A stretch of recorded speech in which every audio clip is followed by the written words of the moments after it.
Welcome to Balaji आर्यस। ये आपकी class 8 है। अगर आपने क्लास 7 सात क्लास से अभी तक देखी नहीं है तो आप चैनल के प्लेलिस्ट में आप फाइनेंशियल अकाउंटिंग अलग से बना रखी है, उसमें आप देख सकते हैं। और आपने जो है पेपर 3 आपका जो राजस्थान जीके का सब्जेक्ट है उसको उसमें भी राजस्थान हिस्ट्री हमने स्टार्ट कर दी है। उसके 2 लेक्चर हो गए हैं। अगर आपने वो नहीं देखे हैं तो वो भी आप जो है चैनल की प्लेलिस्ट में देख सकते हैं। एक बार हम जो है क्लास 7 को एक बार रिवाइज कर लेते हैं। 7 में हमने प्राइस लेवल चेंज अकाउंटिंग देखा था। की मीनिंग क्या होती है? प्राइस लेवल चेंज किससे रिलेटेड है? जो हर साल जो इन्फ्लेशन की वजह से यानी कि महंगाई की वजह से जो पैसे जो कॉस्ट बढ़ रही है उसको हम जो है फाइनेंशियल अकाउंटिंग में करंट वैल्यू में करंट मार्केट में जो वैल्यू चल रही है उस वैल्यू को दिखा के हम फाइनेंशियल अकाउंटिंग का ट्रू और फेयर व्यू दिखाने की कोशिश करते हैं। इसमें इसमें इन्फ्लेशन और डिफ्लेशन यानी कि महंगाई और मंदी दोनों को कंसिडर किया जाता है। जैसे कि अगर कोई असेट हमने 80 रुपए में खरीदा था, यानी हिस्टोरिकल कॉस्ट लेते थे हम पहले, फिर उसको अगर आज की वैल्यू अगर वही 160 रुपए में मिल रही है तो हम जो है अलग अलग फाइनेंशियल स्टेटमेंट बनाएंगे। एक तो ये जो हिस्टोरिकल कॉस्ट से कैलकुलेट की जाएगी और एक वो जो प्राइस लेवल चेंज मेथड से जो बनी है उससे हम फाइनेंशियल अकाउंटिंग बनाएंगे। फाइनेंशियल अकाउंटिंग क्या होती है? दोनों जो है trading profit and loss account वो प्लस बैलेंस शीट, दोनों की हर एक आइटम की जो है करंट जो वैल्यू है उसको कैलकुलेट करके साथ साथ एक स्टेटमेंट और बनाने को इसमें कैलकुलेट किया जाता है। इसलिए इसको जो है इन्फ्लेशन अकाउंटिंग भी कहते हैं। अब इसको कैलकुलेट करने के लिए जो है जनरल प्राइस लेवल क्या हो तो बेस लिया जाता है। जनरल प्राइस लेवल में दो होते हैं। अगर सीपीआई भी लिया जा सकता है, डब्ल्यूपीआई भी लिया जा सकता है, या सीपीआई क्या कंबाइन होता है। इसमें कई सारे 500 से लेके 1000 तक जो है प्रोडक्ट जो है डिपेंड की जो कितने प्रोडक्ट इसमें कैलकुलेट किए जाते हैं उसको एक साथ कंबाइन करके एक बेस बनाया जाता है। इससे भी आप कैलकुलेट कर सकते हो। या 500 या 1000 आइटम जो आपकी बैलेंस शीट में आ रही है जितनी भी, जैसे अगर प्लांट आ रही है, मशीनरी आ रही है, इसका कॉस्ट है तो इंडिविजुअल का कॉस्ट भी आप अलग से निकाल के एक दूसरी बैलेंस शीट में आप बना सकते हो। एक तो कंबाइन जैसे कि करंट जो सीपीआई में लगभग जो है 6 से 7% की जो है ये ग्रोथ देखी जा रही है। तो आप जो है इन सब का एक साथ जो है प्लांट को 6-7% बढ़ा लो, मशीनरी को भी 6-7% बढ़ा लो, या फिर इंडिविजुअल आइटम और उसका कॉस्ट जो है उस हिसाब से बढ़ाने के लिए दोनों मेथड यूज किया जा सकता है। इसमें क्या क्या होता है? एक तो इन्फ्लेशन होता है। ये कॉन्सेप्ट आपको समझना है कि जब इन्फ्लेशन होगा तो आदमी की जो परचेसिंग पावर होती है वो कम हो जाती है। कैसे? अगर कोई प्रोडक्ट 90 का एग्जाम्पल देते हैं, 90 का 100 में मिल रहा है तो ये परचेसिंग पावर कम हो गई, क्योंकि पहले जो चीज 90 रुपए मिल रही थी अब हमको 100 रुपए पे करना पड़ रहा है। मंदी में क्या होता है? उल्टा होता है कि 100 की चीज जो है 100 रुपए जो पिछले साल मिल रहा था वो 90 रुपए मिल रहा है, तो हम जो है ज्यादा प्रोडक्ट ले सकते हैं। तो इससे मनी मनी की जो परचेसिंग पावर है आदमी की, इंसान की, वो बढ़ जाती है। तो इस हिसाब से जो है इसको बेस लेके कैलकुलेट किया जाता है। 4 मेथड देखे थे हमने: current purchasing power technique, replacement cost, current value और करंट कॉस्ट। ये 4 इसके मेथड है। करंट परचेसिंग पावर में क्या देखा था हमने? 2 स्टेटमेंट बनाना होता है। एक तो हिस्टोरिकल कॉस्ट पे जो हम बनाते ही है, और दूसरा जो है करंट परचेसिंग पावर, उसके आज की जो रेट चल रही है उसके हिसाब से कैलकुलेट करके एक बैलेंस शीट और बनाएंगे और फाइनेंशियल अकाउंट बनाएंगे। और इसके लिए जो है क्या फॉलो किया जाता है? जनरल प्राइस इंडेक्स फॉलो किया जाता है, जिसमें दो है, तो एक सीपीआई हो सकता है, एक डब्ल्यूपीआई हो सकता है। ये हम इकोनॉमिक्स से पढ़ते ही है। और इसके एग्जाम्पल क्या थे? LIFO, FIFO, mid conversion method, last in first out, first in first out. ये प्रोडक्ट होते हैं हम पहले परचेज करते हैं, और जो प्रोडक्ट पहले परचेज किया उसको पहले सेल करोगे तो फर्स्ट इन फर्स्ट आउट हो जाएगा। जो परचेज लास्ट में किया उसको पहले बेचोगे तो लास्ट इन फर्स्ट आउट हो जाएगा। मिड में तो एवरेज लेते हैं, जैसे 40 में परचेज किया था हमने बताया, तो 40 में परचेज किया, और यहाँ भी 50 में परचेज किया, इनका एवरेज कितना आता है? 45। तो जब जब अगला 45 में सेल करेंगे मिड कन्वर्जन में। रिप्लेसमेंट कॉस्ट होता है कि हर एक आइटम का जो है कॉस्ट रिप्लेस करना है। बैलेंस शीट में अगर 50 आइटम है, हर आइटम का इंडिविजुअल करंट में जो प्राइस है वो देख के उसको रिप्लेस करना होगा। जैसे लैंड पिछली बार जो है 10 लाख की थी, आज वो 10 करोड़ की हो गई, तो उसको ऐसे रिप्लेस करेंगे। मशीनरी 1 लाख की थी, आज वो 2 लाख की हो गई, तो उसको ऐसे रिप्लेस करेंगे। कंबाइन की जगह जो है इंडिविजुअल रिप्लेसमेंट हो रही है। फिर हमने तीसरा मेथड देखा था करंट वैल्यू मेथड। एक मिनट, ये रहा current value method. Current value में क्या करते थे कि आज के समय मान लो मशीनरी का एग्जांपल लेते हैं, बिगिनिंग में जो कॉस्ट था वो और एंड में जो कॉस्ट था, इन दोनों के बीच में डिफरेंस निकालेंगे। अगर डिफरेंस प्लस में हो रहा है तो प्रॉफिट है, डिफरेंस माइनस में हो रहा है तो लॉस है। एग्जांपल देखा था 100 का है 110 में बेचा तो 10 रुपया प्रॉफिट हो गया, अगर 100 का है 90 में बेचा तो 10 रुपया लॉस हो गया। इस हिसाब से कैलकुलेशन होता है करंट वैल्यू में। और करंट कॉस्ट में हर एक की आइटम की इंडिविजुअल कॉस्ट को हम इसमें कैलकुलेट करते हैं इसमें, और इनको जो है एक अलग से जो है स्टेटमेंट ऑफ चेंज या अप्रोप्रिएशन अकाउंट बना के दिखाते हैं कि हमने जो है इसको इतने में खरीदा था, आज इसके अप्रोक्सीमेशन में अप्रोप्रिएशन में इतनी वैल्यू हो रही है। इसमें हमने डेप्रिसिएशन चार्ज देखा था fix asset based on current value. इससे हमें फायदा भी होता है कि मान लो अगर असेट अगर पहले 100 का था, आज जो है 110 में है, 10% का डेप्रिसिएशन है तो 11 रुपये डेप्रिसिएशन हो गया, एक्सपेंडिचर से 11 रुपये कम हो गया तो आपका जो प्रॉफिट है वो कम दिखेगा अब। तो वहीं अगर ये 100 का 90 हो गया तो 9 रुपया कटा, तो 9 रुपया अगर एक्सपेंडिचर से कम करोगे तो आपका प्रॉफिट बढ़ा हुआ दिखेगा। तो ये प्रॉफिट में जो डिफरेंस आता है उसको फाइंड आउट करने के लिए भी ये किया जाता है। यहाँ आपकी जो है प्राइस लेवल चेंज किया खत्म होता था। आज का टॉपिक है हायर परचेस। इसमें दो टॉपिक है, हायर परचेस और instalment payment method. Hire purchase क्या होता है, आप चीजों को हायर कर रहे हो, मतलब रेंट पे ले रहे हो कुछ समय के लिए, और इसमें क्या करते हो आप एक एग्रीमेंट साइन करते हो, हायर परचेस एग्रीमेंट कहते हैं उसको। अब इसमें एक क्रेडिटर होगा जो सामान बेच रहा है और एक हायर परचेसर होगा। हायर परचेसर, ये परचेसर नहीं होगा, हायर परचेसर होगा जो प्रोडक्ट ले रहा है एक सर्टेन टाइम के लिए ले रहा है। अगर उसने उसकी कॉस्ट के बराबर पेमेंट कर दी, उस मशीन का मान लो कॉस्ट अगर 10 लाख है, उतनी पेमेंट विद ब्याज कर दिया, तो वो जो है अब उस असेट को परचेस करने के लिए उसकी क्रेडिबिलिटी यानी कि वो परचेस कर सकता है। इसमें इसके लिए तो एक तो एक्ट ये होता है हायर परचेस एक्ट 1972। ये दोनों अलग अलग एक्ट से चलता है। हायर परचेस तो 1972 के चलता है और इंस्टॉलमेंट पेमेंट जो है ये इसके लिए जो है 1872 का एक्ट है। तो अब आगे हम जब आएगा तब देखेंगे हम दोनों में 72 बातें याद रखना कि 100 साल का फर्क है। हायर परचेस में 1972 है। अभी जैसे मैंने कहा कि इसमें एक एग्रीमेंट बनता है, एग्रीमेंट में दो पार्टी होती है, एक हायर वेंडर, जिसमें वेंडर कहते हैं सेलर को, वेंडर कहते हैं, और परचेसर को हायर परचेसर कहते हैं। दो ये हो गए, और ये एग्री करते हैं कि मैं ये प्रोडक्ट जो है इतने साल के लिए ले रहा हूँ, और अगर मैंने इसका कॉस्ट चुका दिया तो मेरे पास एक ऑप्शन रहेगा इसको परचेस करने का। मतलब जो सेल परचेस का जो एग्रीमेंट होता है, सेल एंड परचेस वाला, goods sale of goods act की तहत जो होता है, फिर वो लागू हो जाएगा, आदमी जो है उस प्रोडक्ट को परचेस कर पाएगा। तो इसमें एक कंडीशन दे सकता है, अगर वो परचेस करना चाहे उस टाइम पे परचेस कर लेगा, नहीं तो फिर ये जो जो इसने मशीन खरीदी है, जो मशीन इसने हायर करी है, वो वेंडर को वापस कर सकता है। दोनों ऑप्शन है इसके पास, बायर के पास, जो ये हायर परचेसर है ना, इसको दोनों ऑप्शन दिए जाते हैं।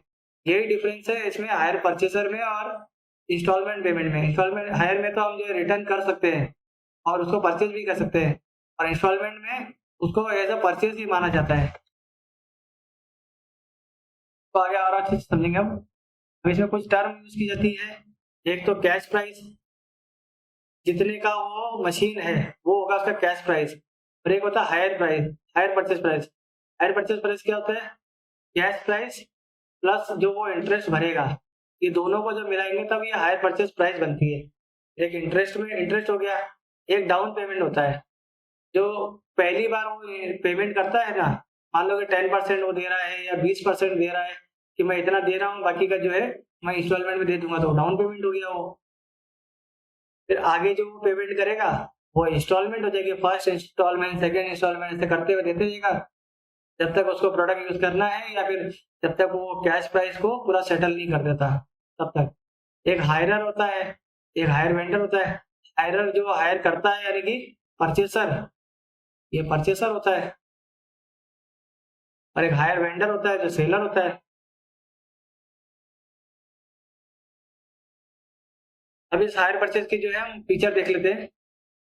इसमें क्या होता है, पहला तो एक एग्रीमेंट होता है कि खरीद का एक अनुमान किया जाता है। इसमें ओनरशिप का हिसाब देख लेते हैं। ओनर कब होगा, जब वो सारे इंस्टॉलमेंट पे कर देगा, प्रिंसिपल विद इंटरेस्ट अगर बायर ने पे कर दिया, तब वो जाके जो है वो ओनर बनेगा। और नहीं बनेगा, जब तक उसका पेमेंट नहीं होता तब तक वो बेली कहा जाता है उसको। ठीक है, ये शब्द याद रखना कि जब तक वो परचेज नहीं कर पाता, सारे इंस्टॉलमेंट पे नहीं करता, तो जो हायरर है या हायर परचेसर है उसको बेली कहते हैं। ये बेली होता है, तो फिर जो दूसरा वेंडर होता है वो बेलर होता है।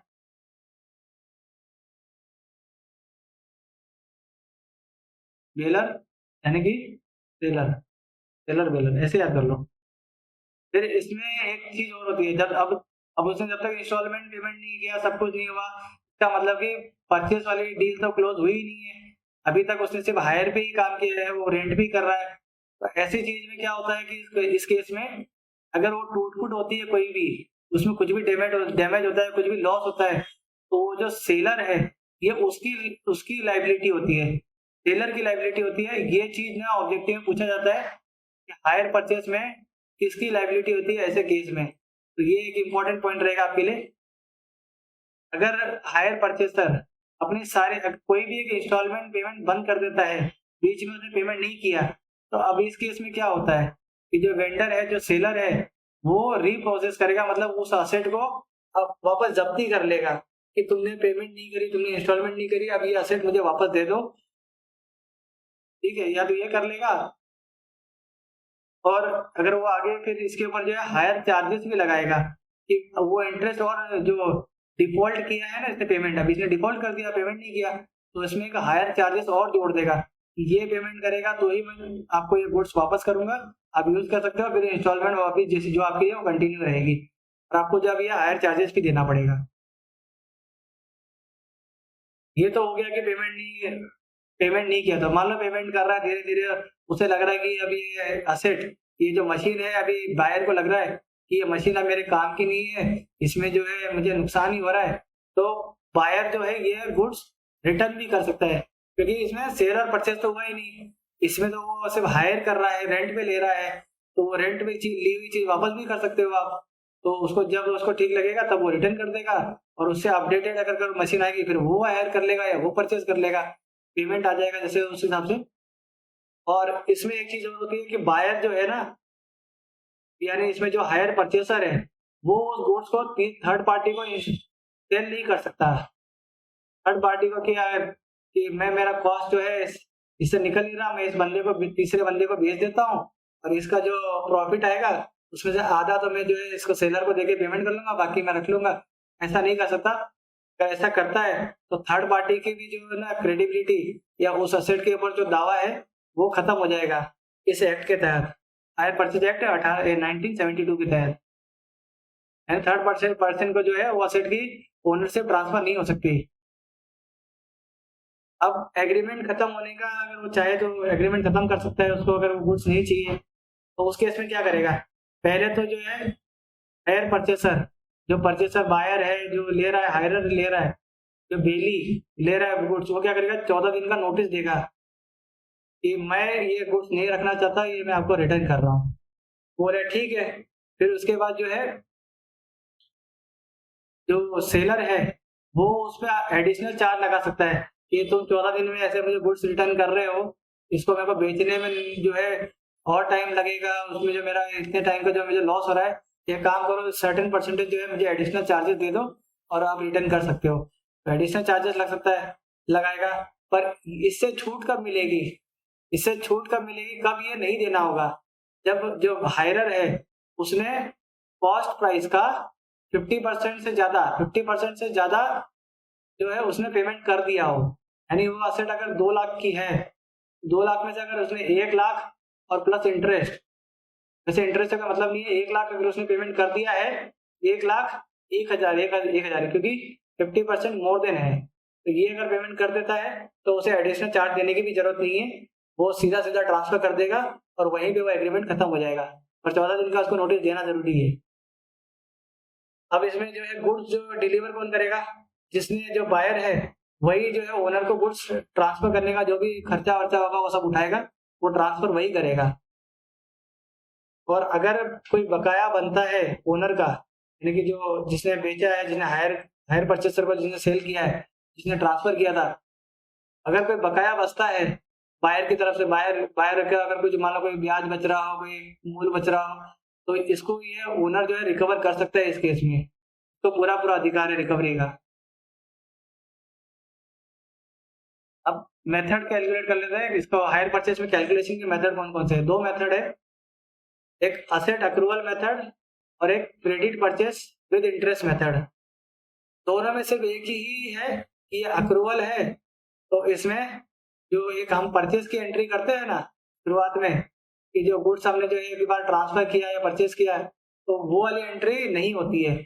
और इसमें क्रेडिट परचेस है तो इसमें वो एंट्री होगी, बस इतना ही फर्क है इसमें। और इसको इसमें कैसे कैलकुलेशन होती है, इसमें ऐसा माना जाता है कि जैसे जैसे वो इंस्टॉलमेंट विद इंटरेस्ट पे करता रहेगा, जैसे जैसे वो पे करता रहेगा वैसे वैसे उसको वो ऐसा माना जाएगा कि उतना परसेंटेज का वो असेट का मालिक हो गया।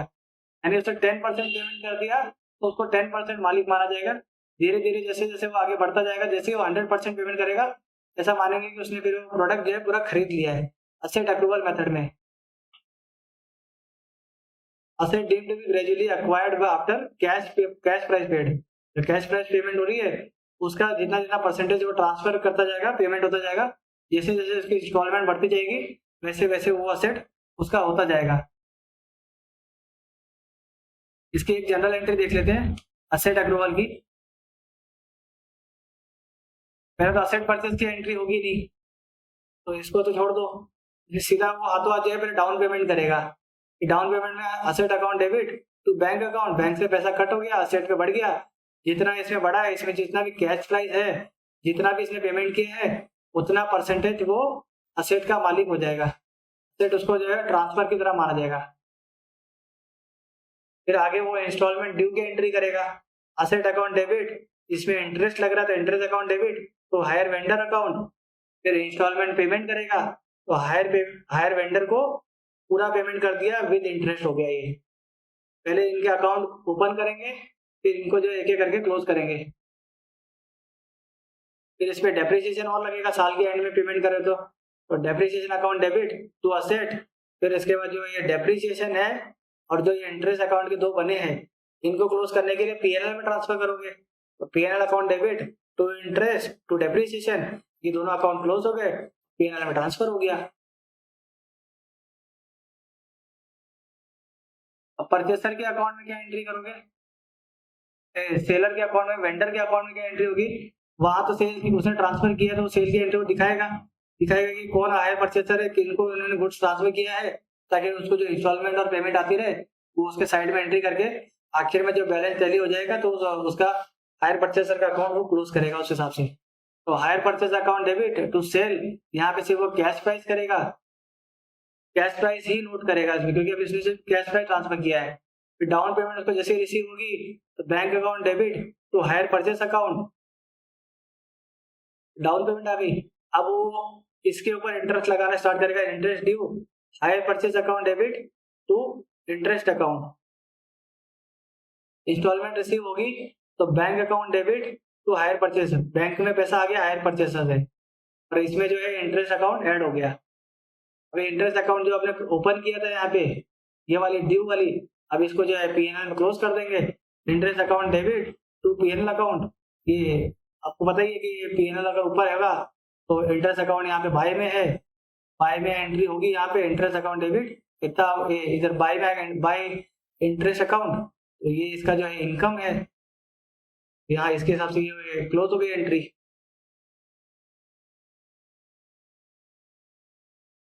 अगला सेकंड मेथड देखेंगे अपन, credit purchase with interest method.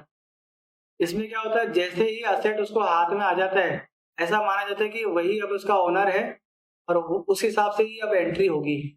कि वैसा माना जाता है हायर परचेज में।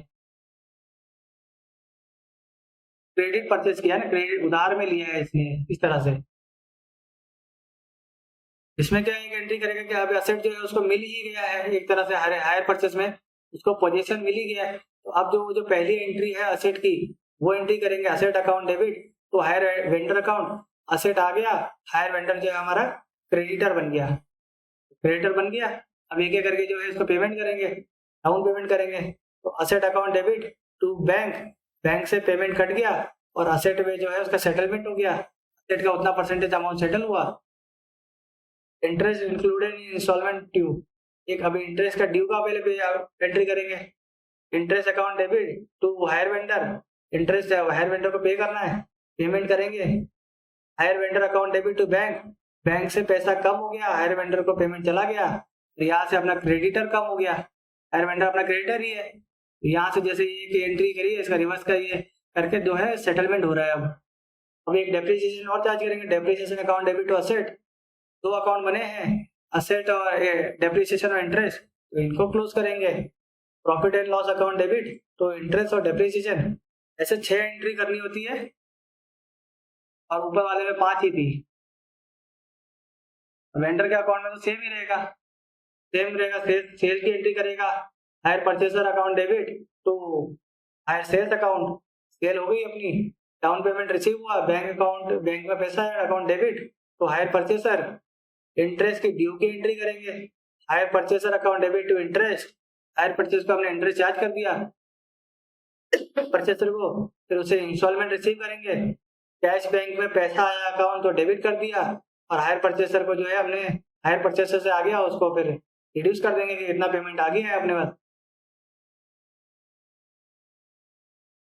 तो जो इंटरेस्ट अकाउंट हमने ड्यू का ओपन किया था उसको क्लोज करेंगे।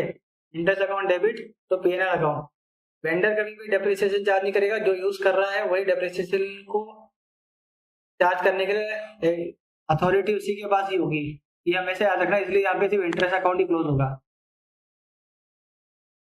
अब हम सेकंड मेथड देख लेते हैं। सेकंड जो अपना सब्जेक्ट, अपना जो टॉपिक देख रखा है, हायर परचेज तो आपका हो गया। अब दूसरा है इंस्टॉलमेंट पेमेंट मेथड। इससे क्या समझ रहे हो कि आप इंस्टॉलमेंट में पेमेंट करने के लिए एग्री करते हो। इसको आप मोबाइल फोन की तरह समझ लो। आप दुकान में जाते हो, मोबाइल फोन लेते हो, अब वो मोबाइल फोन आपका हो गया। अब आप उसकी जो है धीरे धीरे इंस्टॉलमेंट पेमेंट करते रहोगे, और अगर मान लो आपने इंस्टॉलमेंट पेमेंट नहीं किया तो क्या वो जो सेलर है वो आके आपका मोबाइल फोन उठा के घर से ले जाएगा? नहीं ले जाएगा, वो आप पे केस कर सकता है। तो ये उस हिसाब से होता है। इसके लिए क्या है, इंडियन कॉन्ट्रैक्ट एक्ट 1872 होती है, उसमें क्या कर रहे थे, हम एग्रीमेंट कर रहे थे, दोनों एग्री कर रहे थे। इसमें ये कॉन्ट्रैक्ट साइन होगा कि हम जो है, मैं आपको गुड्स होल्ड कर रहा हूँ, इंस्टॉलमेंट में आप पेमेंट ये डेट को पेमेंट करते रहोगे, नहीं करोगे तो आपके ऊपर चार्जेस लगेंगे, आपके ऊपर मैं जो सिविल केस होता है वो फाइल कर दूंगा पे। 2 केस होते हैं ना, सिविल और क्रिमिनल। सिविल में जब पैसे से रिलेटेड होते हैं वो केस होते हैं। तो इसलिए 1872 का कॉन्ट्रैक्ट एक्ट आता है, उसमें हायर परचेज का एक्ट था 1972। इसके फीचर देख लेते हैं। तो हमने क्या पढ़ा इसमें कॉन्ट्रैक्ट होता है, कॉन्ट्रैक्ट ऑफ सेल होता है, ओनरशिप इमीडिएटली ट्रांसफर होती है बायर को जैसे ही वो कॉन्ट्रैक्ट साइन कर लेगा। ओनरशिप ट्रांसफर होगी। अब ओनरशिप ट्रांसफर होगी तो रिस्क और लॉस किसकी जिम्मेदारी होगी? बायर की होगी, क्योंकि अब मोबाइल हाथ में मेरे पड़ा है, मेरा फूट गया, तो मैं ऐसे थोड़ा ना बोलूंगा कि ले ले भाई वापस, जिस दुकान से लिया उसको बोला कि ले ले, मैंने तो तेरे से इंस्टॉलमेंट में लिया था, तो ये फोन भी रख ले, तो बच्ची भी इंस्टॉलमेंट में पेमेंट नहीं करूंगा। बोलोगे ना कि मैं नहीं पेमेंट करा, इसको तो रख लो, आप किसी भी रख लो। वैसा नहीं होता। आपने उस गुड्स को एक तरह से परचेस ही किया है, बस इंस्टॉलमेंट में परचेस किया आपने। और उसमें क्या हो रहा था, हायर परचेस में सेलर की लायबिलिटी आ रही थी। इसको बार बार आप रिवाइज करो, इसमें जिसे बोल रहा हूँ उसको ध्यान से सुनते रहो। अब डिफॉल्ट ऑफ पेमेंट में क्या कहा था मैंने कि सेलर जो है उसमें क्या करता था, वो गुड्स वापस ले लेगा और जो है एक्स्ट्रा चार्जेस भी लगाएगा, डिफॉल्ट के चार्जेस भी लगाएगा। इसमें ऐसा नहीं है। इसमें ना तो सेलर वो गुड्स वापस ले पाएगा और ना ही वो कोई चार्जेस लगा पाएगा, पर वो उसके रिकवरी के लिए जो है, इंस्टॉलमेंट के लिए उसको बोलेगा कि जो है पेमेंट डिफॉल्ट हुआ है, इसके ऊपर जो इंटरेस्ट के ऊपर इंटरेस्ट चार्ज करूंगा, आपको पेमेंट करना पड़ेगा, नहीं तो मैं आपके केस कर दूंगा। तो केस कर सकते हैं इसमें। सेलर केस कर सकता है। बायर गुड्स को रिटर्न भी नहीं कर सकता, उसको अच्छा नहीं लगा, उसमें एक रिटर्निंग पीरियड होता है, भले 7 दिन 30 दिन जो भी है वो भले उसमें कर सकता है, पर टूट फूट हो जाए कुछ हो जाए तो उसको सिर्फ रिपेयर ही करवाना है और रिटर्न नहीं कर सकता। इसमें ये मान के चलो कि गुड्स रिटर्न नहीं होता है एक बार आपने परचेज कर लिया है तो। वो तो कन्वीनियंस के लिए जो है कुछ कंपनियां जो है सेल बढ़ाने के लिए दे देती है कि 7 दिन में रिप्लेसमेंट हम कर देते हैं, उसमें भी रिप्लेसमेंट ही करते हैं। रिटर्न तो चांसेस थोड़े कम ही होते हैं वैसे, अगर आप दुकान में जाओ तो बायर के पास जो है एक राइट और आ जाता है, वो उसको बेच सकता है, थर्ड पार्टी को बेच सकता है उसको चाहे तो, क्योंकि ये इंस्टॉलमेंट में मैं पेमेंट कर ही रहा हूँ, तो सामने वाले को दिक्कत क्या है, तो मैं बेच दूँ और थोड़ा बहुत प्रॉफिट लेके उसको सेटल कर सकता हूँ। तो इंस्टॉलमेंट मेथड में जो जो खरीदा हुआ माल है उसको आगे उसको बेचा भी जा सकता है। ये दोनों के फीचर ही आपको जो है ऑब्जेक्टिव एग्जाम में ज्यादा पूछेंगे, तो थोड़ा आप समझ के लेना, नहीं समझ में आया तो 2-5 मिनट आप पीछे भी कर सकते हो, एक बार और सुन लो, कोई दिक्कत नहीं है। जनरल एंट्री थोड़ी कम ही पूछेंगे, इसमें बस ये पूछे कि इसमें कौन सा अकाउंट अलग बनता है, इसमें एक इंटरेस्ट सस्पेंस अकाउंट एक्स्ट्रा बनता है, बाकी सब उसमें एंट्री से लगभग सेम ही है। जनरल एंट्री क्या होगी, असेट परचेज किए हैं तो असेट अकाउंट डेबिट। इसमें एक चीज और होती है कि इंटरेस्ट हाथों हाथ ही चार्ज कर लेते हैं। जब आप मोबाइल फोन लेते हो तो आपने अगर ऑनलाइन लिया है तो जो उसका कैश प्राइस प्लस जो बैंक जो इंटरेस्ट चार्ज करता है वो, और आखिर के कॉलम में एक बड़ा सा अमाउंट आता है, जैसे 10,000 का फोन लिया, 10% इंटरेस्ट तो 1,000 साल भर का, तो 11,000 रुपये जो है आपका, जो आपका बिल बन के आता है 11,000 का बन के आता है। और फिर जो जैसे जैसे जो है वो बैंक आपका जो इंटरेस्ट काटते रहती है। तो इंस्टॉलमेंट में ये एक एक्स्ट्रा चीज होती है कि इंटरेस्ट इसमें लगा हुआ होता है, और उसमें इंटरेस्ट लगा नहीं रहता, उसमें धीरे धीरे कैलकुलेट करके जो है उसको आगे ऐड किया जाता है। तो पहली एंट्री का डिफरेंस ये हुआ कि asset account debit, interest account debit, तो वेंडर अकाउंट। तो इंस्टेंट में भी जो है सस्पेंस अकाउंट में डालते हैं, क्यों, क्योंकि इतना अमाउंट है, क्या पता इतना आए नहीं है, डिफॉल्ट कर जाए कुछ हो जाए, ठीक है। और कई कई जो फ्लक्चुएशन में अगर इंटरेस्ट चार्जेस रखा हुआ है तो वहां और फर्क पड़ता है कि आप फिक्स रेट पे ले रहे हो या फ्लक्चुएटिंग रेट पे ले रहे हो। फिक्स रेट पे तो कोई नहीं, फ्लक्चुएशन में जैसे ही आपको पता है कि आरबीआई जैसे जैसे मॉनेटरी पॉलिसी निकालती है, रेपो रेट है तो वो कम ज्यादा करती है, जैसे ही रेपो रेट ज्यादा होता है तो बैंक भी अपने जो है इंटरेस्ट रेट ज्यादा चार्ज करती है, तो उस हिसाब से जो है उसके चार्जेस बढ़ जाते हैं, इसलिए उसको सस्पेंस अकाउंट रखा था। कभी भी इंटरेस्ट कम ज्यादा हो सकता है, ज्यादा या कम हो सकता है। डाउन पेमेंट क्या होगा, नॉर्मल पेमेंट जो आप कर रहे हो वही होगा, vendor account debit to bank, तो 5,000 जो भी आपने 10% 20% जो पेमेंट कर दिया है वो, फिर आप अगले साल में जो है ड्यू करोगे इंटरेस्ट का, तो interest account debit to interest suspense account. ये एक एंट्री और याद रखना, interest account debit to interest suspense account में क्यों आया, क्योंकि हमने जो है एक सस्पेंस अकाउंट को भी हमने यहीं पर ओपन कर दिया है, पूरा पूरा टोटल इंटरेस्ट मिला के। अब इसमें से धीरे धीरे इसको माइनस करना है, तो इधर डेबिट में डाल रखा है, तो क्रेडिट में जो है ये करते रहेंगे इसको, धीरे धीरे जैसे जैसे पैसे आते रहेंगे इंटरेस्ट को पहले इसमें सस्पेंस अकाउंट से माइनस करेंगे और इसको प्रॉपर इंटरेस्ट अकाउंट में ऐड करेंगे। Interest account debit to interest suspense account हो गया। इसको देख लो एक बार, ये सस्पेंस अकाउंट हम जो है यहाँ से, ये वाले से यहाँ पे से इसको रिड्यूस कर रहे हैं, यहाँ पे जो है नया सस्पेंस अकाउंट ओपन कर रहे हैं, इंटरेस्ट अकाउंट ओपन कर रहे हैं सस्पेंड अकाउंट से रिड्यूस करके। इंस्टॉलमेंट आएगी, वेंडर को हम जो है पेमेंट कर रहे हैं, वेंडर को पेमेंट किया, बैंक से पैसे कट गए और वेंडर को पेमेंट मिल गया। फिर एक डेप्रिसिएशन और चार्ज करेंगे, depreciation account debit to asset account, दोनों को क्लोज करना है। PNL account debit to interest to depreciation. एक बार और समझ लो इसमें, asset account debit, interest suspense account debit to vendor account, down payment मिला, वेंडर टू बैंक, बैंक से पैसा कम हो गया और वेंडर को पैसा मिल गया। फिर इंटरेस्ट ड्यू करा तो interest account debit to interest suspense account, क्योंकि यहाँ पे हमने टोटल इंटरेस्ट ले रखा है, इसको कम करेंगे। फिर इंस्टॉलमेंट पेमेंट जा रहा है, vendor account debit to bank, bank से पैसे पेमेंट कम हुआ, वेंडर का पेमेंट मिल गया। डेप्रिसिएशन अकाउंट, डेप्रिसिएशन अकाउंट में depreciation account debit to asset, और डेप्रिसिएशन और इंटरेस्ट को जो है क्लोज करेंगे, तो क्लोज करने के लिए PNL account debit to interest to depreciation. ये एक साल की एंट्री हो गई। ऐसे जो है लास्ट की जो ये 3 एंट्री है, पेमेंट ड्यू, इंटरेस्ट ड्यू से लेकर, इंटरेस्ट ड्यू से लेकर आखिर तक ये 4 एंट्री है। इनको हर साल रिपीट करते रहेंगे जब तक कि वो पेमेंट क्लियर नहीं होता। अब वेंडर सेलर उसके अकाउंट में क्या करेंगे हम? पहले तो बायर अकाउंट को डेबिट करेंगे, टोटल प्राइस करेंगे, तो सेल्स अकाउंट जितना कैश प्राइस, तो इंटरेस्ट सस्पेंस अकाउंट जितना भी इंटरेस्ट उसको पूरी साल भर में जितने साल उसको चार्ज करना है। तो हमने वो एग्जांपल देखा था, यहाँ पे 11 है, यहाँ पे 10 है, यहाँ पे 1 है। डाउन पेमेंट आएगा तो बैंक में पैसा आ रहा है, bank account debit to buyer account, buyer का लाइबिलिटी रिड्यूस कर दिया हमने। फिर ड्यू की एंट्री करेंगे, interest suspense account debit to interest account, ये नया हमने बढ़ाया है, जैसी पेमेंट आएगा इसको खत्म करेंगे। तो इंस्टॉलमेंट में bank account debit to buyer, bank क्यों कर रहे हैं हमने, इसमें दोनों आता है, ये याद रखना, इंस्टॉलमेंट प्लस इंटरेस्ट दोनों आएगा। फिर इंटरेस्ट अकाउंट ट्रांसफर, तो जैसे ही इंस्टॉलमेंट रिसीव हुआ, अब जो एक एक्स्ट्रा इंटरेस्ट अकाउंट ओपन किया था वो उसको क्लोज करते हैं। तो इंटरेस्ट अकाउंट डेबिट पीएनएल में ट्रांसफर कर दिया, एक्सपेंडिचर डेबिट में कर दिया इसको, सॉरी इनकम में इसको ट्रांसफर कर दिया इनकम कॉलम में। तो यहाँ पे आपकी हायर परचेज वाली क्लास कंप्लीट होती है। आगे की क्लास देखने के लिए जो है चैनल को सब्सक्राइब कर लीजिए और बेल आइकन दबा के नोटिफिकेशन ऑन कर लेना। पुरानी क्लासें देख लेना और जो पेपर 3 हमने स्टार्ट कर लिया है उसको भी साथ साथ कवर कर लो ताकि आखिर में कोई बर्डन नहीं बने। ठीक है, हैव अ ग्रेट डे, अच्छे से पढ़िए और मन लगा के इस वैकेंसी की तैयारी करिए, और बाकी जो है रिजल्ट ऊपर वाले के हाथ में छोड़ देना। Thank you.